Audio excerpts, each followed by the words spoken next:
Merhaba arkadaşlar, örgü kanalıma hoş geldiniz. Minik kız bebeklerimiz için hem kolay hem de güzel tığ işi bir yelek yaptım. Bugün bu yelek anlatımını sizlerle paylaşmak istiyorum. Çok güzel bir model arkadaşlar, bakın, hem de çok kolay. Bir günde örüp bitirebilirsiniz bu yelek örgüsünü. Yelek örgüsüne yakadan zincir yaparak başlıyoruz. Ben bugün bu yelek anlatımını 3 aylık bebek ölçüsüne göre yapıyorum. Ama siz bu yeleği aynı sayıda başlayarak yeni doğan bebek için yapabilirsiniz. 6 aylık bebek için yapabilirsiniz. 1 yaş bebekleriniz için yapabilirsiniz. 1 yaşından büyük çocuklar için daha fazla sayıda zincir başlamanız gerekiyor. Siz bu yeleği yeni doğan bebek için yapacaksanız bu arttırma sırasını benim yaptığımdan bir sıra önce bitirirseniz yeni doğan bebek için olur. Arttırma sırasını benim yaptığımdan bir sıra fazla yaparsanız da 6 aylık bebek için olur. 2 sıra fazla yaparsanız 1-2 yaş arası çocuklarınız için olur arkadaşlar. Bu 3 aylık için yaptım ama yeni doğan bebeği de olur. Yeni doğan bebekler çok hızlı büyüdüğü için çok rahat olacaktır. Yakadan düğmeli yaptım, bakın.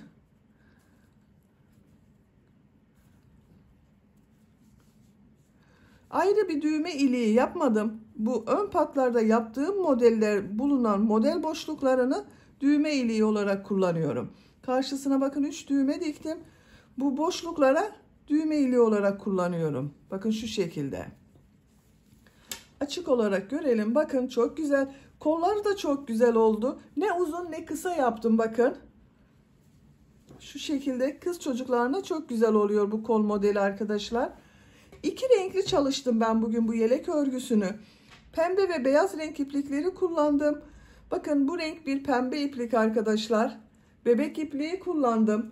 Kullandığım iplik üzerinde 100 gram iplikte 320 metre var. Bu iplikten bir adet ipliğe ihtiyacınız var bu kalınlıkta bir iplik için. Beyaz renk iplik olarak da 50 gram iplik yeterli. Yarım yumak ipliğe ihtiyacımız var. Sadece burada kullandım ve burada kullandım. Ben bugün pembe ve beyaz renkli iplik ile yaptım. Siz bu yelek örgüsünü istediğiniz marka iplik ve renkleri kullanarak yapabilirsiniz. Her renk iplik ile çok güzel oluyor. Tığ olarak 5 numara 3 milimetre tığ kullandım. Elim çok sıkı değil. Benim yaptığım örgüler bu tığ ile yumuşak oluyor. Sizin eliniz sıkıysa, benimle aynı sayıda yaparsanız, bu tığı kullanırsanız yaptığınız örgü hem çok sert olur hem de ölçü benim yaptığım ölçüden daha küçük olur. Eliniz sıkıysa 3,5-4 milimetre tığları kullanırsanız daha güzel olur arkadaşlar. Düğmeleri söyledim zaten. Ben 3 düğme yaptım. Siz tercihinize göre 4-5 düğmeli olarak yapabilirsiniz. Ölçülerini videonun sonunda ölçüyorum. Tekrar ölçerek zaman geçirmek istemiyorum. İpliği tığ hazırlayalım. Hep birlikte bu kolay ve güzel tığ işi bebek yeleğinin örgüsüne başlayalım. Örgü kanalıma abone değilseniz abone olmayı unutmayın lütfen. Örgü kanalıma abone olmak ücretsiz. Örgü kanalıma ücretsiz abone olup orada bulunan zil şeklini dokunarak açık yaparsanız kanalıma video yüklediğim zaman ilk önce size bildirim gelir. Örgülerimden herkesten önce sizin haberiniz olur. İzlediğiniz videolarıma beğeni ve yorumlarınızı yaparsanız çok sevinirim arkadaşlar. Hepinize kolay gelsin. İyi çalışmalar. Örgüye yakadan zincir yaparak başlıyorum. Zincir yapmak için ilk ilmeği bakın şu şekilde yapıyorum. Zincirleri yapmaya başlıyorum. Çok sıkı zincirler yapmayalım arkadaşlar. 80 zincir yapıyorum. 80 zincir yaptım. Bakın bu şekilde çok sıkı olmayan zincirler yaptım. 3 zincir dönüş için yapıyorum. 1, 2, 3. Tığ üzerine iplik alıyorum. 3 ilmek atlıyorum. 1, 2, 3. 4. ilmek içine trabzan yapıyorum. Bu 3 ilmek atladığımda bir trabzan arkadaşlar. 11 trabzan yapıyorum. Bakın bu zincirle birlikte 2 trabzan oldu. 11 trabzan yapıyorum. 3, 4, 5, 6, 7, 8, 9, 10, 11. 11 trabzan yaptım. 2 zincir yapıyorum. Tığ üzerine iplik alıyorum. Bakın aynı ilmeği değil, yanında bulunan ilmeğe trabzan yapıyorum. Kol bölümü için 18 trabzan yapıyoruz.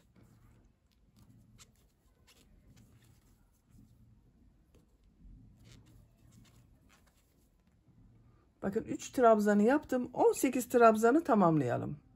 Kol bölümü için 18 trabzan yaptım. 2 zincir yapıyorum. Tığ üzerine iplik alıyorum.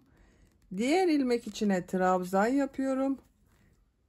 Diğer ilmekleri de trabzan yaparak devam ediyorum. 22 trabzan yapalım. 22 trabzanı yaptım. 2 zincir yapıyorum. Diğer kol bölümü için 18 trabzan yapıyorum. Bakın bu kolda 18 trabzan yaptım. Bu kol içinde 18 trabzan yapıyorum. Diğer ilmeğe trabzanı yapıyorum.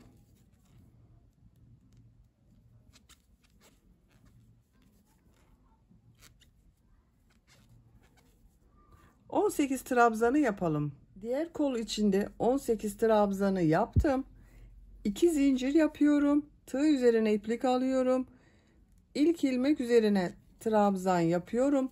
Buraya da 11 trabzan yapıyorum arkadaşlar. Bakın buraya 11 trabzan yaptım. Burayı da 11 trabzan yapıyorum. 1 2 3 4 5 6 7 8 9 10 11 trabzan yaptım. Bakın arkadaşlar, bu sırada yaka ayrımlarını yaptım. Buralara 11 trabzan yaptım. Kol için 18 trabzan yaptım. Bunun ikisinin toplamı olan buraya da 22 trabzan yaptım. Siz bunu yeni doğan bebek için yapıyorsanız buraları 9 trabzan yapabilirsiniz. Bunun toplamı olarak burayı 18 trabzan yapabilirsiniz. Bu kol bölümlerini de 12-13 trabzan olarak yapabilirsiniz.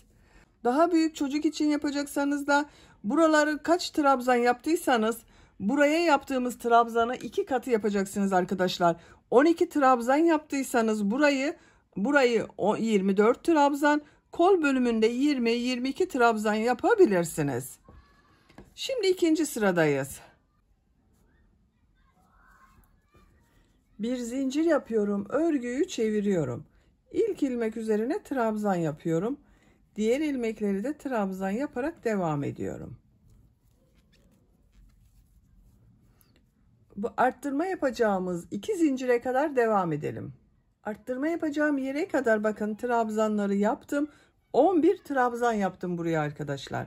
Tığ üzerine iplik alıyorum. Bu arttırma yerine 1 trabzan, 2 zincir, 1 trabzan yapıyorum.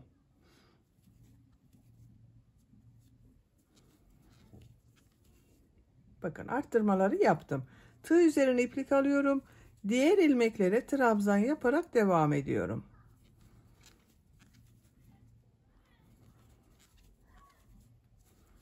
Arttırma yerine kadar devam edelim. Diğer arttırma yerine kadar trabzanları yaptım. Buraya 1 trabzan, 2 zincir, 1 trabzan yapıyorum.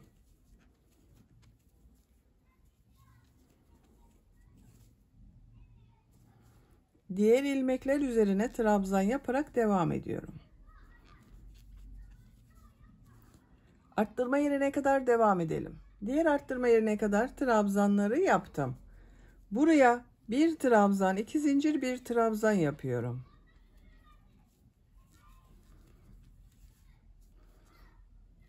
İlmekler üzerine trabzan yaparak devam ediyorum. Buraya kadar devam edelim. Arttırma yerine kadar trabzanları yaptım. Buraya 1 trabzan, 2 zincir, 1 trabzan yapıyorum.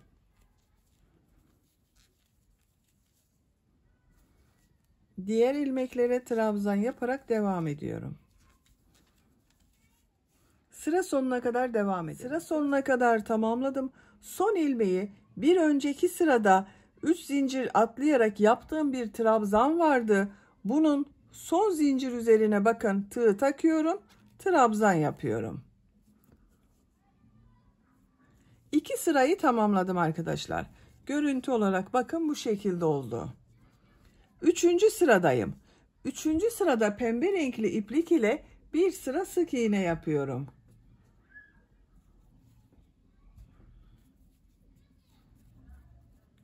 İlmek rengini pembe renkli yapıyorum.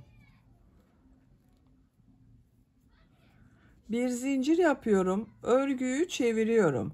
İlk ilmek üzerine sık iğne yapıyorum. Diğer ilmeklere de sık iğne yapıyorum.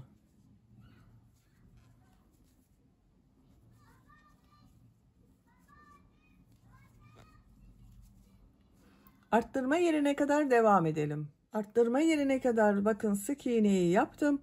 Buraya bir sık iğne, 2 zincir, bir sık iğne yapıyorum arttırma yerine.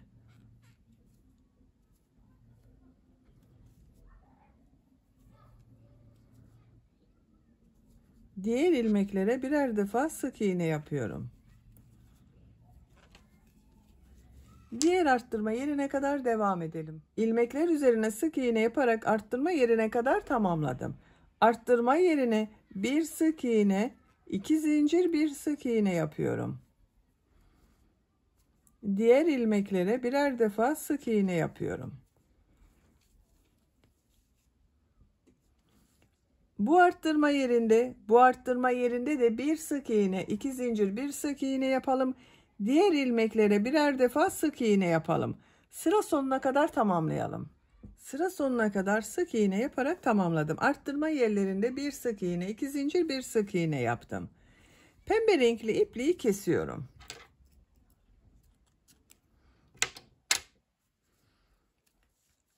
Dördüncü sıradayım. 4. sırada beyaz renkli iplik ile trabzan sırası yapıyorum. Bakın beyaz renkli ipliği burada bekletiyordum. Bu ilk ilmeğe tığı takıyorum. Beyaz renkli ipliği ilmek yapıyorum bakın burada. Bir zincir yapıyorum. Tığ üzerine iplik alıyorum. İlk ilmek üzerine trabzan yapıyorum. Diğer ilmeklere trabzan yaparak devam ediyorum. Trabzan sırası yapıyoruz. Arttırma yerine kadar devam edelim. Arttırma yerine kadar trabzanı yaptım. Bu arttırma zincirinin üzerine bir trabzan, 2 zincir, bir trabzan yapıyorum. Diğer ilmeklere birer defa trabzan yapıyorum.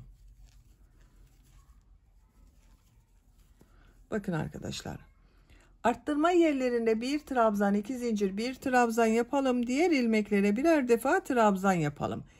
Bu trabzan sırasını 2 sıra yapalım. Daha sonra tekrar pembe renkli sık iğne yapacağız arkadaşlar. 2 sıra beyaz trabzan sırasını tamamlayalım. 2 sıra trabzanı tamamladım arkadaşlar bakın. Bu arttırma yerlerinde yine bir trabzan, 2 zincir, bir trabzan yaptım. Pembe renkli sık iğne yaptığım sıradayım. İlmek rengini pembe renkli yapıyorum.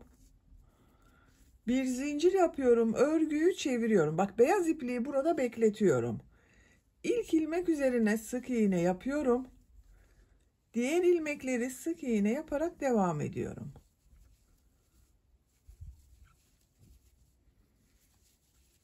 Arttırma yerine kadar devam edelim. Sık iğne yaparak buraya kadar tamamladım. Bu 2 zincir üzerine bir sık iğne, 2 zincir, bir sık iğne yapıyorum.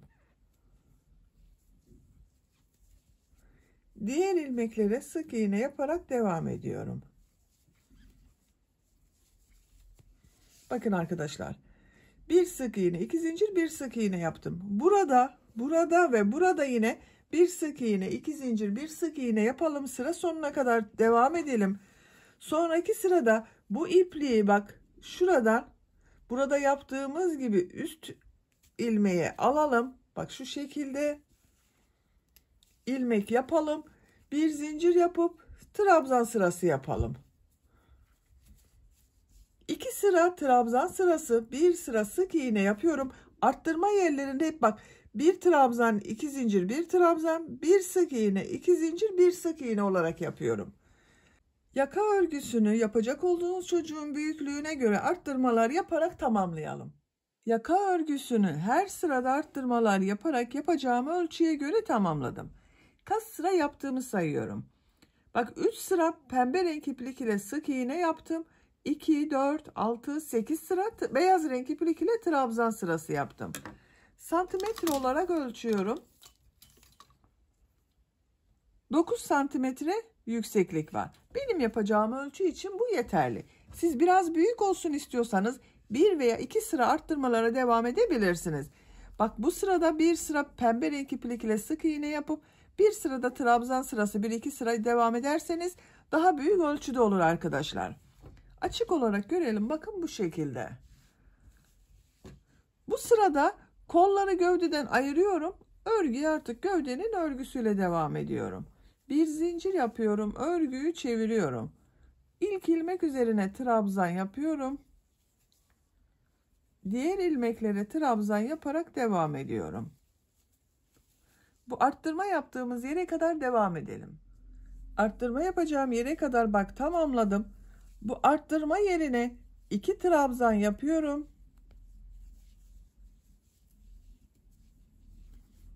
Bir zincir yapıyorum.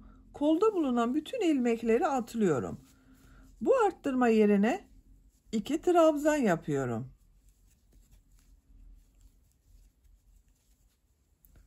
Diğer ilmeklere trabzan yaparak devam ediyorum.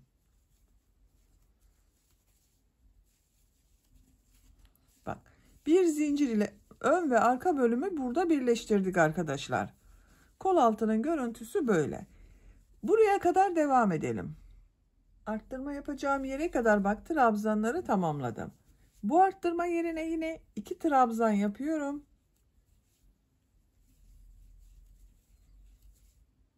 Bir zincir yapıyorum. Tığ üzerine iplik alıyorum. Kolda bulunan bütün ilmekleri atlıyorum. Bak, bu arttırma yerine 2 trabzan yapıyorum. Diğer ilmeklere trabzan yaparak devam ediyorum.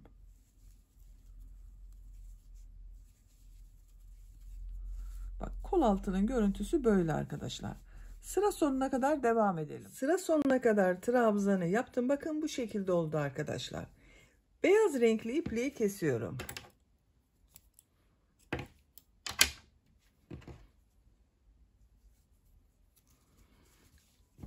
Bakın, yaka örgüsünü bitirdik. Bu sırada ön ve arka bölümleri birleştirdik. Bakın, kol bölümünü gövde bölümünden ayırdım. Artık örgüye gövde örgüsüyle devam edeceğiz. Bu sırada model yerleştirmeye başlıyorum. Pembe renkli bir iplik kullanıyorum. Bakın, burada yaptığım pembe renkli ipliği kullanıyorum. Siz ne renk yaptıysanız. Dediğim gibi siz bunu rengarenk de yapabilirsiniz arkadaşlar. Bakın, bu kenardan başlıyorum. İpliği burada bitirdim. Eğer sizin burada bittiyse arkadaşlar, bu yaka sırasını benden bir sıra fazla yaptıysanız burada bitmiştir. Bakın, buradan ilmek başlıyorum. Pembe renk ile bir ilmek yapıyorum. Bu ilk, bakın, bir zincir yaptım. İlk ilmek üzerine bir trabzan yapıyorum. Tığ üzerine iplik alıyorum. Bir ilmek atlıyorum. Bu ilmeğe 3 trabzan, 2 zincir, 3 trabzan yapıyorum.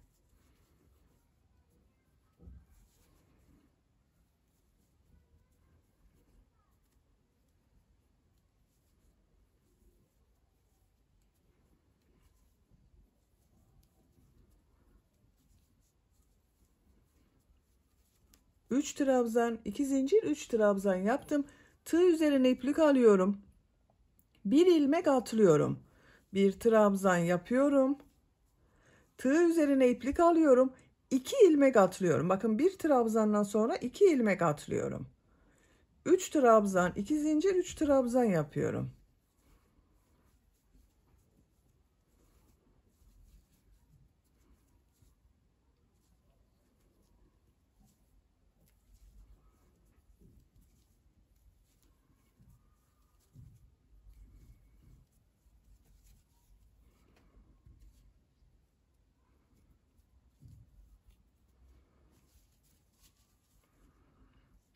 Bir ilmek atlıyorum. Bir trabzan yapıyorum.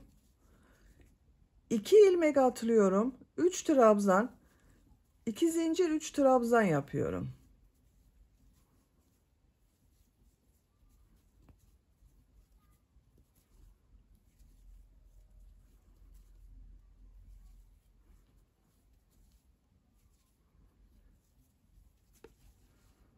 Bir ilmek atlıyorum. Bir trabzan yapıyorum. Bakın arkadaşlar, bu şekilde modelleri yerleştiriyoruz. Modelden sonra bir ilmek atlıyorum. Bir trabzan yapıyorum. Bu bir trabzandan sonra 2 ilmek atlıyorum. 3 trabzan, 2 zincir, 3 trabzan yapıyorum. Sıra sonuna kadar devam edelim. Sıra sonuna kadar modelleri yaptım. Sıra sonunda 2 ilmek var. Bir ilmek atlıyorum. Son ilmek üzerine bir trabzan yapıyorum. Bakın, modelleri yerleştirdim. Sıra başında da bir trabzan yaptım. Bir ilmek atladım. Bakın, 3 trabzan, 2 zincir, 3 trabzan olan modeli yaptım. Model yerleştirmesini yaptım arkadaşlar. Modelin denk gelmesi için bakın, sadece burada. Bakın, buradan sonra 2 ilmek atlıyordum. Bir ilmek atladım arkadaşlar. Model denk gelmesi için. Başka bir şey yapmadım. Kaç model yaptığımı sayıyorum. 2, 4, 6, 8, 10, 12, 14, 16, 18, 19 model var arkadaşlar. Bakın, şöyle bakalım. Şimdi ikinci sıradayız. Bir zincir yapıyorum. Örgüyü çeviriyorum. İlk ilmek üzerine trabzan yapıyorum. Tığ üzerine iplik alıyorum. Model ortasına 3 trabzan, 2 zincir, 3 trabzan yapıyorum.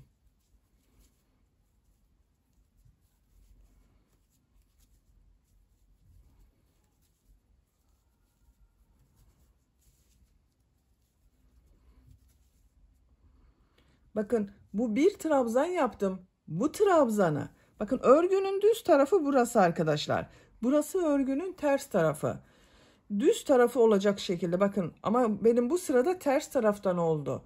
Ters taraftan boşluktan alıyorum, uzun yapıyorum, bakın. Trabzan yapıyorum. Tığ üzerine iplik alıyorum.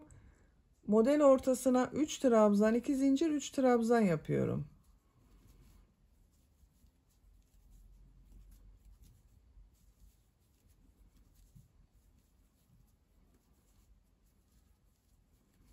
Üç trabzan, 2 zincir, 3 trabzan yaptım. Bakın, tığ üzerine iplik alıyorum. Bu bir trabzanı ters taraftan boşluktan alıyorum. Trabzan yapıyorum. Uzun yapıyorum. Bakın, kısa yapmıyorum bunu. Tekrar model ortasına 3 trabzan, 2 zincir, 3 trabzan yapıyorum.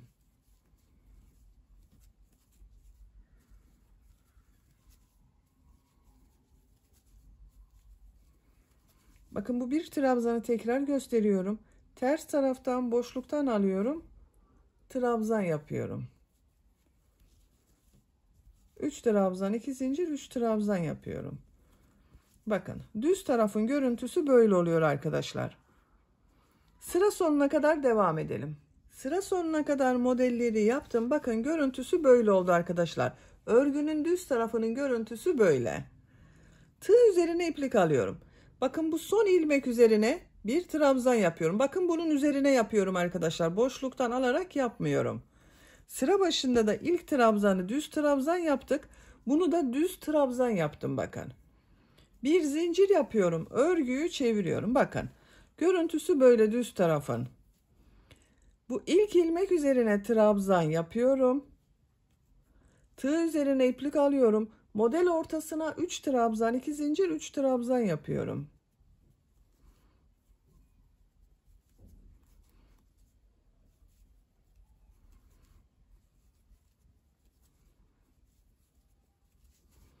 Bu bir trabzanı, bakın, bu sırada düz taraftan alarak boşluktan yapıyorum arkadaşlar. Bir önceki sırada ters taraftan aldım, trabzan yaptım. Bu sırada bakın, düz tarafta görünüyor. Düz taraftan boşluktan alarak trabzan yapıyorum. Bu tek trabzanları nasıl görüyorsak o şekilde boşluktan alarak yapıyoruz. Model ortasına 3 trabzan, 2 zincir, 3 trabzan yapıyorum.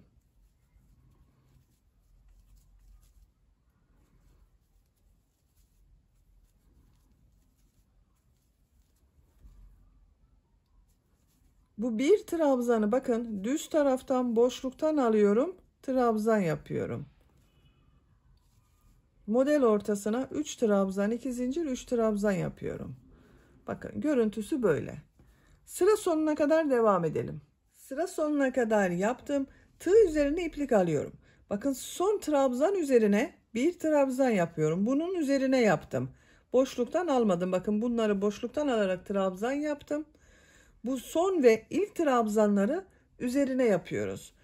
Bir zincir yapıyorum. Örgüyü çeviriyorum. İlk ilmek üzerine trabzan yapıyorum.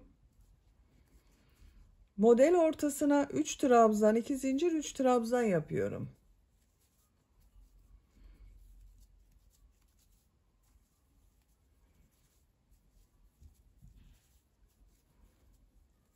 Bakın arkadaşlar, bu bir trabzan bu sırada ters tarafta görünüyor.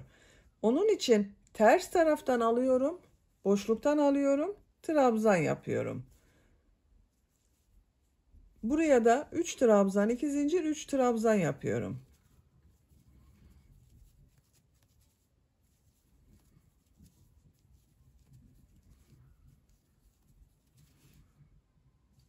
Bakın bu bir trabzanı ters taraftan boşluktan alıyorum, trabzan yapıyorum.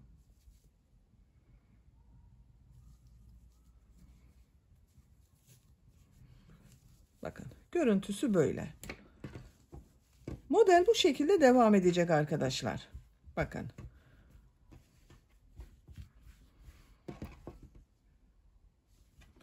Gövde örgüsünü yapacak olduğunuz çocuğun büyüklüğüne ve tercihinize göre model sırasını tekrarlayarak tamamlayalım.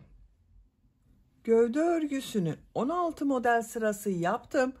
1, 2, 3, 4, 5, 6, 7, 8, 9, 10, 11, 12, 13, 14, 15, 16. Son 2 sırayı beyaz renkli yaptım bakın arkadaşlar. Aynı sayıda beyaz renkli iplik ile yaptım. Son sırayı yapıyorum. Son sırada farklı bir model yapıyorum. Bakın en son beyaz renkli iplik ile bitirdim. İpliği kestim. Buradan pembe renk iplik ile ilmek yapıyorum. Bir zincir yaptım. Aynı ilmeğe sık iğne yapıyorum. Tığ üzerine iplik alıyorum. Bakın buraya 8 trabzan yapıyorum. 1 2 3 4 5 6 7 8 bir zincir yapıyorum. Bu bir trabzan yaptığım ilmeğe bir sık iğne yapıyorum. Bir zincir yapıyorum. Tığ üzerine iplik alıyorum. Diğer model ortasına 8 trabzan yapıyorum.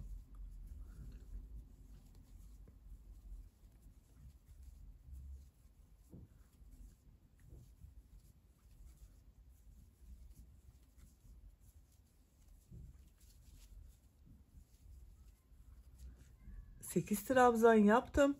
Bir zincir yapıyorum. Bu bir trabzan üzerine sık iğne yapıyorum.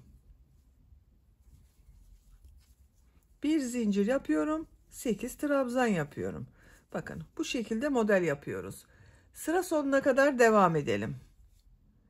Modelleri sıra sonuna kadar yaptım. Son model üzerine de 8 trabzan yaptım. Bir zincir yapıyorum. Son ilmeğe sık iğne yapıyorum.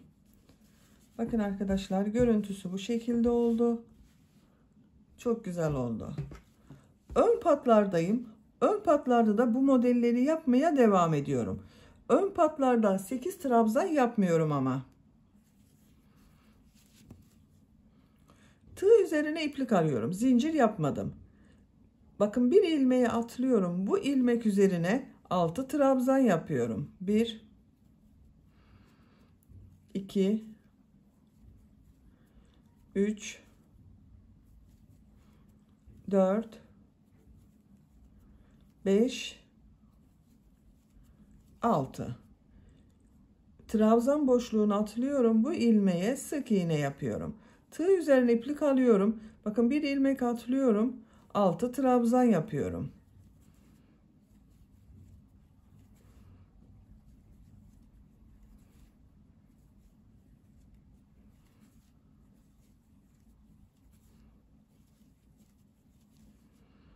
Bir ilmek atlıyorum. Sık iğne yapıyorum. Modelleri yapmaya devam ediyorum. Sıra sonuna kadar devam edelim. Yaka başlangıcına kadar modelleri yaptım. Yaka başlangıcında bakın sık iğne yaptım. Yakanın çevresinde de pıtırcık modelleri yapıyorum arkadaşlar. Bakın ilk ilmeğe bir sık iğne, 2 zincir, bir sık iğne yapıyorum. Bir ilmek atlıyorum. Bir sık iğne, 2 zincir, bir sık iğne yapıyorum. Bir ilmek atlıyorum. Bir sık iğne, 2 zincir, bir sık iğne yapıyorum. Bakın bu şekilde pıtırcıklar oluyor.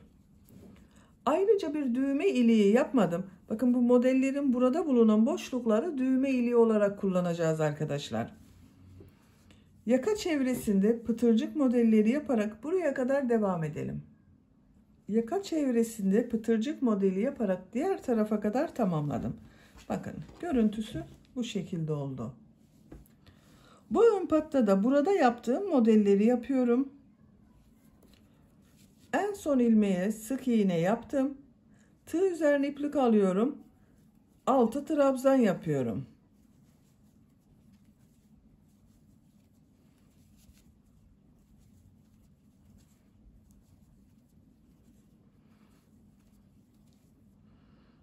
Bakın burada 2 ilmek atlıyorum. Sık iğne yapıyorum. 6 trabzan yapıyorum.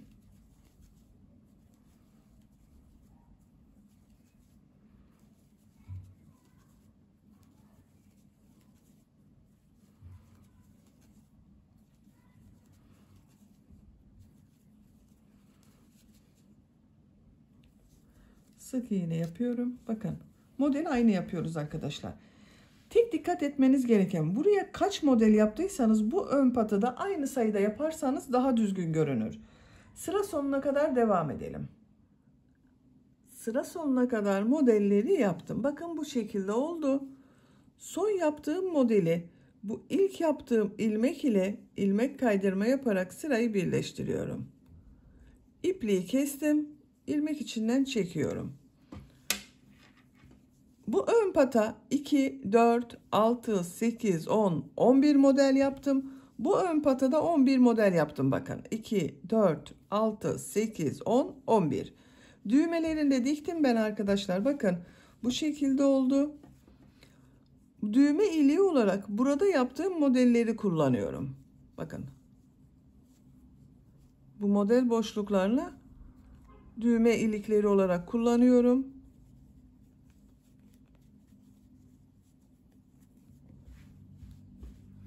Gövde bölümünü bitirdim. Şimdi kol örgüsünü yapalım.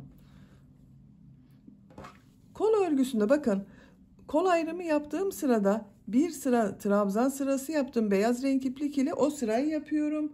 Beyaz renkli iplik ile başlıyorum. Kol altından ipliği bağlıyorum.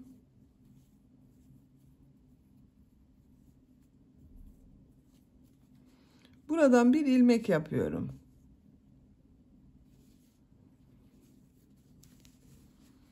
Tığ üzerine iplik alıyorum. Arttırma yerine bakın kolda bulunan bu arttırma yerine bir trabzan yapıyorum.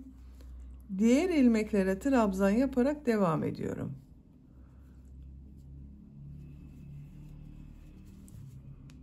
Sıra sonuna kadar devam edelim. Sıra sonuna kadar trabzanları yaptım. Arttırma yerine bir trabzan yapıyorum.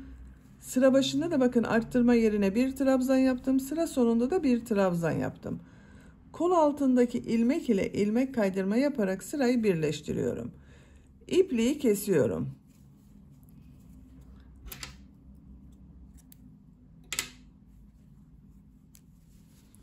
Bakın bir sıra beyaz renk iplik ile trabzan sırası yaptık. Burada yaptığım trabzan sırasının devamı oldu. Şimdi model sırasındayım. Pembe renkli iplik ile model yerleştiriyorum. Bu gövde bölümünde yaptığımız modelleri yapıyorum. Kol altındaki ilmekten iplik bağlıyorum.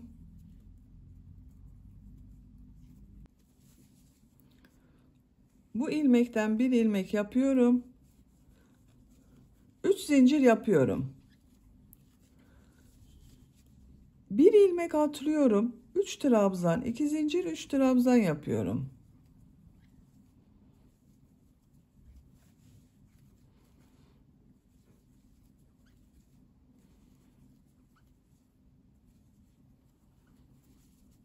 Bir ilmek atlıyorum, bir trabzan yapıyorum. Bir ilmek atlıyorum, 3 trabzan, 2 zincir, 3 trabzan yapıyorum.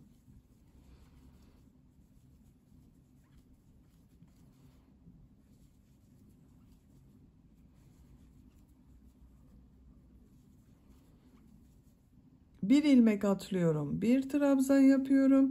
Bir ilmek atlıyorum, 3 trabzan, 2 zincir, 3 trabzan yapıyorum. Sıra sonuna kadar devam edelim. Sıra sonuna kadar modeli yaptım. Son modelden sonra bakın ilmek kalmadı arkadaşlar.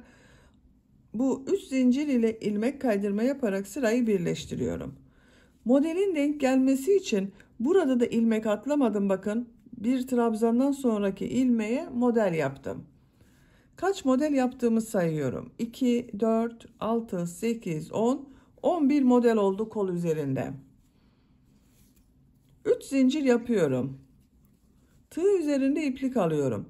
Bu model ortasına 3 trabzan, 2 zincir, 3 trabzan yapıyorum.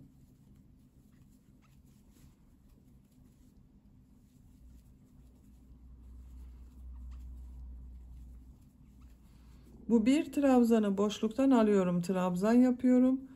3 trabzan, 2 zincir, 3 trabzan yapıyorum.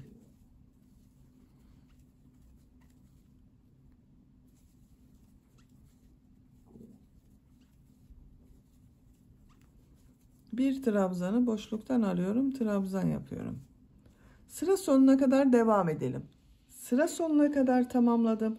3 zincirle ilmek kaydırma yaparak sırayı birleştiriyorum. 3 zincir yapıyorum. Model ortasına 3 trabzan, 2 zincir, 3 trabzan yapıyorum.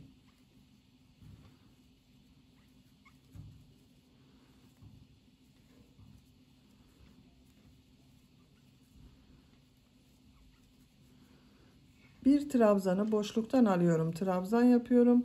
Model ortasına 3 trabzan, 2 zincir, 3 trabzan yapıyorum. Sıra sonuna kadar devam edelim. Sıra sonuna kadar yaptım. 3 zincirle ilmek kaydırma yaparak sırayı birleştiriyorum. 3 sırayı bitirdim. 4. sıradayım. 3 zincir yapıyorum. Tığ üzerine iplik alıyorum. Model ortasına 3 trabzan, 2 zincir, 3 trabzan yapıyorum.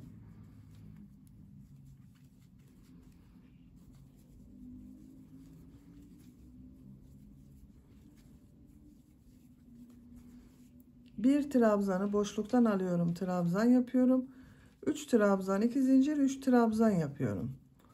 Modeli aynı şekilde devam ediyoruz. Sıra sonuna kadar devam edelim. Sıra sonuna kadar modelleri yaptım. 3 zincirle ilmek kaydırma yaparak birleştiriyorum. 4 sıra model sırası yaptım. 5. sıradayım. Son sırayı yapıyorum. Bir zincir yapıyorum. Tığ üzerine iplik alıyorum. Model ortasına 7 trabzan yapıyorum.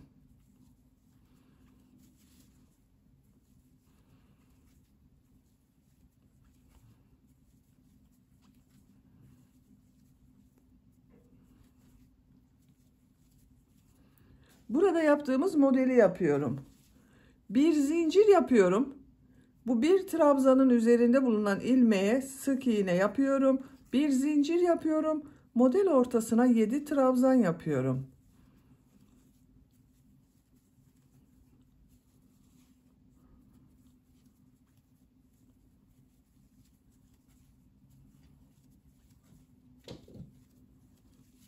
Bir zincir yapıyorum.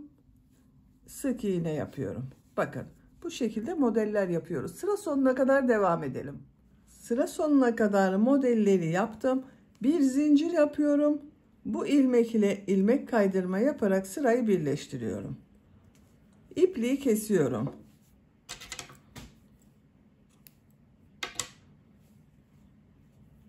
ilmek içinden çektim.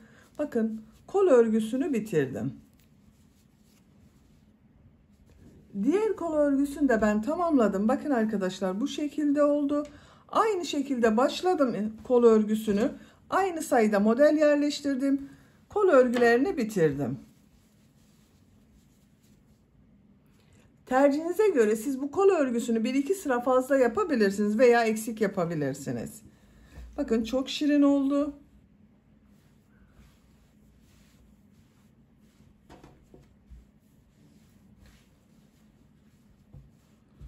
Açık olarak görelim. Bitmiş olarak size ölçülerini söylüyorum. Kol altının buradan gövde genişliğini ölçüyorum. 23 santimetre. Yüksekliğini ölçüyorum. Kol altından yükseklik 18 santimetre. Tam yüksekliğini ölçüyorum. 29 santimetre. 3 aylık bebek için yaptım. Çok güzel oldu arkadaşlar. Beni dinlediğiniz ve izlediğiniz için hepinize çok teşekkür ederim. Örgü kanalıma abone değilseniz abone olmayı unutmayın lütfen. Örgü kanalıma abone olmak ücretsiz. Örgü kanalıma ücretsiz abone olup orada bulunan zil eklenine dokunarak açık yaparsanız kanalıma videoyu yüklediğim zaman ilk önce size bildirim gelir. Örgülerimden herkesten önce sizin haberiniz olur. İzlediğiniz videolarıma beğeni ve yorumlarınızı yaparsanız çok sevinirim arkadaşlar. Sizlerle yeni örgülerde görüşmek dileğiyle. Hoşça kalın, sevgiyle kalın.